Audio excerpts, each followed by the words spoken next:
दोस्तों आज मैं ब्रेन फ्रीज मूवी को एक्सप्लेन करने वाला हूँ। अगर आपको एक्सप्लेनेशन पसंद आए तो वीडियो को लाइक और चैनल को सब्सक्राइब कर दीजिए। और हाँ, एक्सप्लेनेशन को आखिर तक देखना और बताना कि आपको वीडियो कैसी लगी। Now let's explain this movie की शुरुआत में हम एक गोल्फ प्लेग्राउंड का सीन देखते हैं, जहाँ पर एक मल्टीनेशनल बायोटेक कंपनी एक फर्टिलाइजर का स्प्रे कर रही होती है, जिससे ग्राउंड की घास बर्फ में भी हरी रहे और गोल्फ खेलने वाले लोग साल भर गोल्फ खेल सकें। इसके बाद सीन शिफ्ट होता है और हम आइलैंड की कम्युनिटी के सिक्योरिटी गार्ड डैन को देखते हैं, जो टाउन का चक्कर लगा रहा होता है। तभी उसे साइकिल चलाते समय फोन यूज करते हुए आंद्रे नाम का एक लड़का दिखाई देता है, जो बिना ध्यान दिए ही उसकी गाड़ी के सामने से निकल जाता है, जिससे उसका एक्सीडेंट होते होते बचता है। इसीलिए डैन उसे समझाने की कोशिश करता है, लेकिन आंद्रे उसकी बातों को इग्नोर करके वहां से चला जाता है। इसके बाद हम देखते हैं कि अगर किसी को आइलैंड से सिटी तक जाना है तो उसे ब्रिज से होकर ही जाना पड़ेगा, क्योंकि शहर तक पहुंचने का वही एक रास्ता है। इसके बाद हम डैन को देखते हैं, जो अपनी बेटी पैट्रिशिया को कॉल करता है और उसे अपने साथ डिनर करने के लिए कहता है, लेकिन वो इस चीज के लिए साफ मना कर देती है।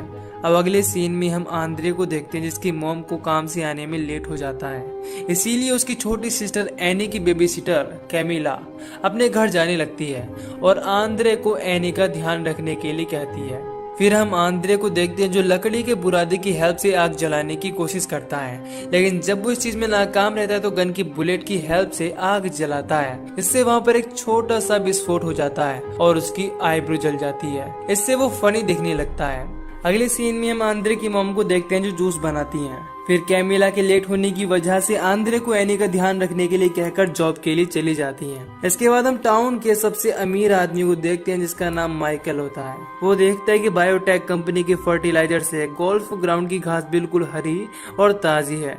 इससे वो काफी खुश होता है। फिर उसके घर गोल्फ खेलने के लिए मौद और उसकी वाइफ मार्शल आती हैं, जिसके पास एक डॉग भी होता है, जिसे वो बहुत प्यार करती है। इस दौरान माइकल काफी खुश होता है और उन्हें प्लेग्राउंड के बारे में बताता है कि वो खेलने के लिए बिल्कुल तैयार है। इसके बाद हम आंद्रे को देखते हैं, जिसे उसकी सिस्टर एनी काफी ज्यादा परेशान कर रही होती है, क्योंकि उसकी बेबी सिस्टर कैमिला नहीं आई होती है।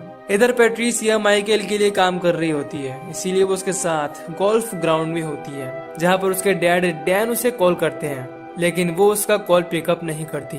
तभी हम गोल्फ ग्राउंड में देखते हैं कि वहाँ पर डाला गया फर्टिलाइजर पाइप से होते हुए लोगों के पीने के पानी में मिल रहा है, जो पानी एक आदमी पी लेता है। फिर वो आदमी फल लेने के लिए एक स्टोर में पहुँचता है, तो वहाँ पर उसे काफी अजीब महसूस होने लगता है।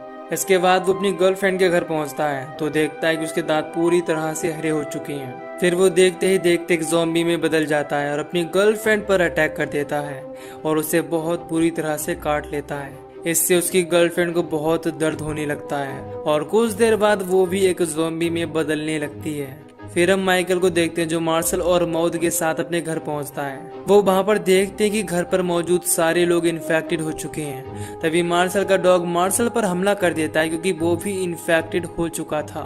इसकी वजह से वो भी इन्फेक्टेड हो जाती है। तभी बाकी इन्फेक्टेड लोग भी उन लोगों की तरफ आ रहे होते हैं, जिससे माइकल और माउद मार्शल को बाहर ही छोड़कर घर के अंदर आ जाती हैं। लेकिन इस दौरान वो डॉग घर के अंदर आ जाता है और माउद के पैरों में काट लेता है, जिसकी वजह से वो भी इन्फेक्टेड हो जाता है और माइकल का पीछा करने लगता है। लेकिन माइकल एक रूम में छुप जाता है। फिर हम डैन को देखते हैं, जिसे एक लेडी ने अपने पड़ोसियों को चेक करने के लिए बुलाया होता है। लेकिन जब डैन उन्हें चेक कर रहा होता है तो वो उन्हें देखकर काफी हैरान हो जाता है, क्योंकि वो लोग भी अब एक ज़ॉम्बी में बदल चुके होते हैं। तभी वो लेडी भी एक ज़ॉम्बी बन जाती है, जिसने डैन को बुलाया था, और उसका पीछा करने लगती है। लेकिन डैन भागकर गाड़ी में बैठ जाता है, जिससे वो उस पर अटैक नहीं कर पाती। ये सब देखकर डैन काफी डर जाता है और पैट्रिशिया को कॉल करता है, लेकिन उसका कॉल नहीं लगता, क्योंकि वो भी एक रूम में फंसी होती है, जिस पर ज़ॉम्बी अटैक करने की कोशिश कर रही होती हैं। फिर हम आंद्रे की मॉम को देखते हैं, जो कि इन्फेक्टेड पानी पीने की वजह से एक ज़ॉम्बी में बदल जाती है और आंद्रे पर अटैक करने की कोशिश करने लगती है। इससे वो काफी डर जाता है और उसे कुछ भी समझ नहीं आ रहा होता, इसीलिए वो उनसे बचकर भागते हुए घर के बाहर आ जाता है। जैसे उसकी मॉम डैन की गाड़ी से टकरा जाती है, लेकिन उसके बाद भी वो घिसटते हुए आंद्रे की तरफ बढ़ने की कोशिश कर रही होती है। वो अपनी मॉम की हेल्प करने के लिए उसकी तरफ बढ़ने की कोशिश करता है, लेकिन डैन उसे ऐसा करने से मना कर देता है और वहाँ से चला जाता है। लेकिन उसके बाद भी आंद्रे अपनी माँ का पैर पकड़कर घसीटते हुए उसे घर के अंदर ले आता है। हालांकि इस दौरान बहुत सारे ज़ॉम्बीज उस पर अटैक करने की कोशिश करते हैं, लेकिन उनके पहुंचने से पहले ही वो घर का दरवाजा बंद कर देता है। इसके बाद वो पुलिस को कॉल करने की कोशिश करता है, लेकिन उसे पता चलता है कि उस आइलैंड को पूरी तरह से क्वारंटाइन कर दिया गया है, इससे वहां मौजूद कोई भी आदमी बाहर नहीं निकल सकता। तभी आंद्रे की नजर अपनी मॉम पर पड़ती है, जो एनी तक पहुंचने की कोशिश कर रही होती है। इसीलिए वो उन्हें घसीटते हुए बाथरूम तक ले आता है और वहीं पर लॉक कर देता है। अगले सीन में हम डैन को देखते हैं, जो पैट्रिशिया को ढूंढते हुए उसकी वर्कशॉप तक पहुंचता है। वहां पर बहुत सारे ज़ॉम्बी उस पर हमला करने की कोशिश करते हैं, लेकिन वो एक एक करके उन सबको मार देता है। इसके बाद हम देखते हैं कि आइलैंड को सिटी से जोड़ने वाले ब्रिज को ब्लास्ट कर दिया गया है, जिससे वो इन्फेक्शन शहर तक ना पहुंचे। अब ब्रिज टूटने की वजह से पूरे आइलैंड में लाइट चली जाती है। तभी आंद्रे के फोन की बैटरी भी खत्म हो जाती है, जिससे उसका फोन ऑफ हो जाता है। फिर उसे लगता है कि उसकी मॉम को भूख लगी होगी, इसीलिए वो उनके पास जाता है, लेकिन उसके साथ साथ उसकी सिस्टर एनी भी उसकी मॉम के पास पहुंच जाती है, जिससे वो उस पर हमला करने की कोशिश करती है।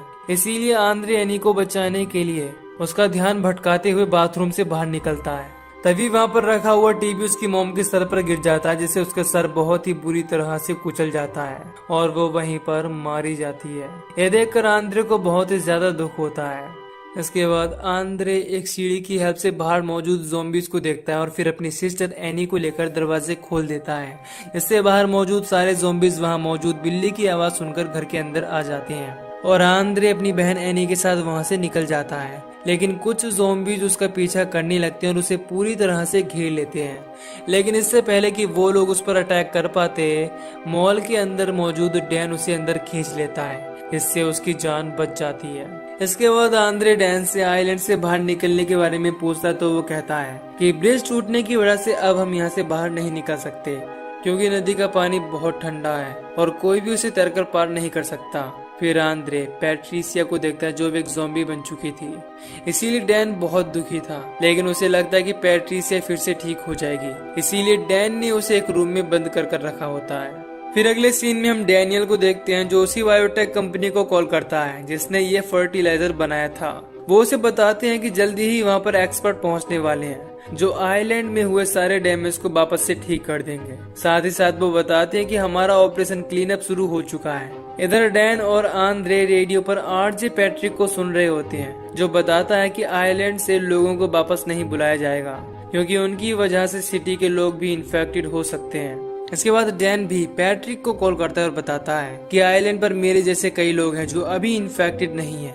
इस पर पैट्रिक उससे कहता है कि हम लोग वहां मौजूद लोगों की मदद नहीं कर सकते, क्योंकि उनके साथ साथ इन्फेक्शन आने का भी खतरा है। ये सुनकर डैन पूरी तरह से निराश हो जाता है। इसके बाद आंद्रे डैन से कहता है कि अगर तुम्हें पैट्रिशिया को फिर से ठीक करना है तो हमें इस बात का पता लगाना होगा कि ये वायरस कैसे फैला, ताकि हम इसका इलाज खोज सकें। यहाँ पर डैन समझ जाता है कि पानी ही एक ऐसी चीज है जिससे ये वायरस इतनी तेजी से फैल रहा है। ये सुनकर आंद्रे भी इस चीज के लिए सहमत हो जाता है, क्योंकि वो कभी पानी नहीं पीता और शायद इसीलिए वो अब तक इन्फेक्टेड नहीं हुआ है।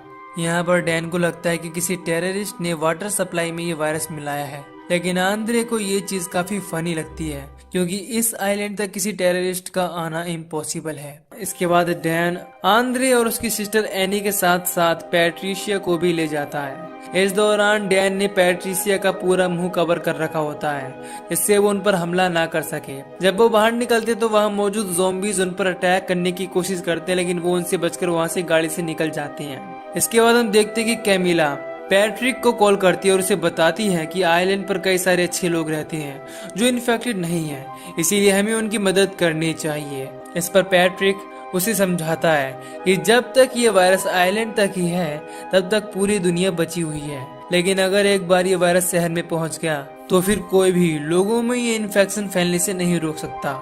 इसके बाद हम माइकल को देखते हैं, जिसके पास बायोटेक कंपनी की 2 लड़कियां पहुंचती हैं, जिन्हें देखकर वो काफी खुश होता है, क्योंकि उसे लगता है कि वो उसे बचाने के लिए वहां पर आई हैं। इसीलिए वो उन्हें बताता है कि मैंने सारे डॉक्यूमेंट्स और कॉन्ट्रैक्ट जला दिए हैं, अब तुम बाकी बचा हुआ फर्टिलाइजर वापस ले आओ और साथ ही साथ ग्राउंड की घास को भी बदल दो। इस दौरान हम देखते हैं कि वो दोनों अपने साथ इस वायरस का इलाज भी लेकर आई हैं।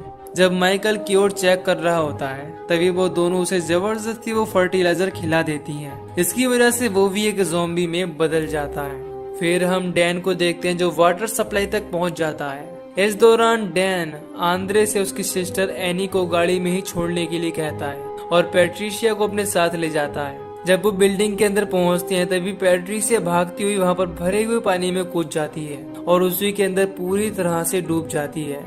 ये देखकर डैन भी उसे निकालने के लिए पानी के अंदर जाता है। तभी पानी के अंदर मौजूद एक बहुत ही खतरनाक ज़ॉम्बी उस पर हमला करने की कोशिश करता है, लेकिन जब वो ज़ॉम्बी पैट्रिशिया को डैन के पास देखता है तो वो उसे छोड़कर आंद्रे का पीछा करने लगता है, जो अपनी जान बचाने के लिए वहाँ से भाग जाता है। इधर जब डैन पैट्रिशिया को बाहर निकालने की कोशिश करता है तो उसका हाथ पूरी तरह से उखड़ जाता है, इससे वो वापस से पानी के अंदर चली जाती है। फिर हम आंद्रे को देखते हैं जिसका कई सारे ज़ॉम्बीज पीछा कर रहे होते हैं, लेकिन वो उनके पहुंचने से पहले ही गाड़ी में सेफली बैठ जाता है। तभी डैन भी वहां पर आ जाता है जो पैट्रिशिया की मदद से ज़ॉम्बीज से बचते हुए गाड़ी तक पहुंच जाता है। इस दौरान उसके पास पैट्रिशिया का उखड़ा हुआ हाथ भी होता है। तभी आंद्रे को पैट्रिशिया का फोन मिलता है जिसे वो उसके उखड़े हुए हाथ से खोल लेता है। ये देखकर वो काफी खुश होता है। इसके बाद हम बायोटेक कंपनी की दोनों लड़कियों को देखते हैं जो गोल्फ ग्राउंड में वो क्योर डाल देती हैं। इसकी वजह से वहां मौजूद सारा इन्फेक्शन खत्म हो जाता है। इधर डैन माइकल के घर पहुंचता है और डोर खुलवाने की कोशिश करता है, लेकिन जब कोई भी दरवाजा ओपन नहीं करता तो वो पीछे के रास्ते से अंदर जाता है और दरवाजा खोलकर बाकी लोगों को भी अंदर ले आता है। वहां पहुंचने के बाद आंद्रे एनी को चारों तरफ से फर्नीचर से घेर देता है जिससे वो बाहर ना निकल सके और सेफ रहे। फिर वो डैन के पास पहुंचता है जिसके बाद उन दोनों को मार्सेल का डॉग मिलता है जो कि अब पूरी तरह से घास में बदल चुका था, लेकिन वो फिर भी सांस ले रहा था। ये देखकर वो दोनों ही काफी ज्यादा हैरान होते हैं। इसके बाद डैन आंद्रे को एनी का ध्यान रखने के लिए कहकर वापस जाने के लिए कहता है और खुद अकेले आगे बढ़ता है, लेकिन आंद्रे जब वापस पहुंचता है तो देखता है कि एनी वहां पर नहीं है क्योंकि वो चलते हुए हॉल तक पहुंच चुकी है। इधर डैन जब बेसमेंट में पहुंचता है तो उसे वहां पर टाइम बम लगा हुआ दिखाई देता है, जिसे देखकर वो काफी हैरान होता है। ये टाइम बॉम्ब किसी और ने नहीं बायोटेक कंपनी की लड़कियों ने ही लगाया था, क्योंकि वो पूरी तरह से एविडेंस को मिटाना चाहती थी, लेकिन डैन उसे बंद कर देता है। तभी वो भी फर्टिलाइजर के कांटेक्ट में आ जाता है। इधर टाइम बॉम्ब बंद होने की वजह से वो दोनों लड़कियां वापस से चेक करने के लिए माइकल के घर पहुंचती हैं और उन्हें वहां पर एनी मिलती है। उनमें से एक लड़की वो फर्टिलाइजर उसे खिला देती है। तभी वहां पर आंद्रे पहुंच जाता है जो एनी को देखकर काफी खुश होता है, लेकिन उसी समय उसे बायोटेक कंपनी की एक लड़की दिखाई देती है जिससे वो काफी डर जाता है और वहां से भागने की कोशिश करता है, लेकिन उससे पहले ही दूसरी लड़की भी वहां पर पहुंच जाती है और दोनों मिलकर उसे घेर लेती हैं। फिर वो दोनों मिलकर आंद्रे को फर्टिलाइजर खिलाने की कोशिश करने लगती हैं। तभी एनी उनमें से एक को काट लेती है क्योंकि वो भी अब एक ज़ॉम्बी बन चुकी थी। उसी समय वहां पर डैन भी पहुंच जाता है जो कि एक ज़ॉम्बी बन चुका था और वो दूसरी लड़की पर हमला करने लगता है और उसे काट लेता है। इस दौरान वहां पर गिरा हुआ एक क्योर यानी कि एंटीडोट टूट जाता है जो डैन और एनी के अंदर पहुंच जाता है। हालांकि इस दौरान डैन पहले तो आंद्रे पर अटैक करने की कोशिश करता है, लेकिन क्योंकि उसके पास एनी थी इसीलिए समहाउ वो रुक जाता है और वहीं खड़े होकर पेड़ों की तरह धूप लेने लगता है। इसके बाद हम बायोटेक कंपनी से आई दोनों लड़कियों को देखते हैं जो एक दूसरे को इन्फेक्टेड समझकर गन से शूट कर देती हैं और वहीं पर मारी जाती हैं। इधर आंद्रे को वापस से पैट्रिशिया का फोन मिल जाता है, इसकी मदद से वो अपनी और अपनी सिस्टर एनी की वीडियो बनाता है और लोगों से मदद मांगता है। ये देखकर कैमिला काफी दुखी होती है। फिर अगले सीन में हम देखते हैं कि आर्मी उस आइलैंड पर पहुंचती है, लेकिन वो वहां मौजूद हर एक इंसान को मारने लगती है। उन्हें इस बात से कोई भी फर्क नहीं पड़ता कि कोई इन्फेक्टेड है या नहीं। ये देखकर आंद्रे बहुत ही ज्यादा डर जाता है और छुप जाता है। इस दौरान एनी क्योर की वजह से वापस से एक इंसान बन जाती है। इसके बाद आर्मी माइकल के घर पहुंचती है जहाँ पर डैनी अब एक इंसान बन चुका था।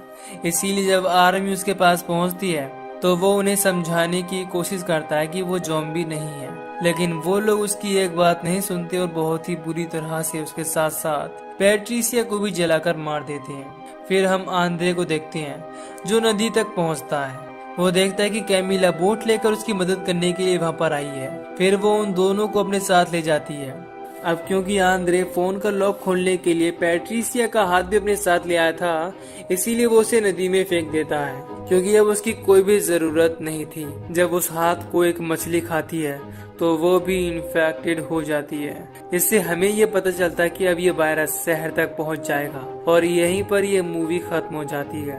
तो दोस्तों, अगर आपको इस मूवी की एक्सप्लेनेशन पसंद आई हो तो वीडियो को लाइक और चैनल को सब्सक्राइब कर दीजिए।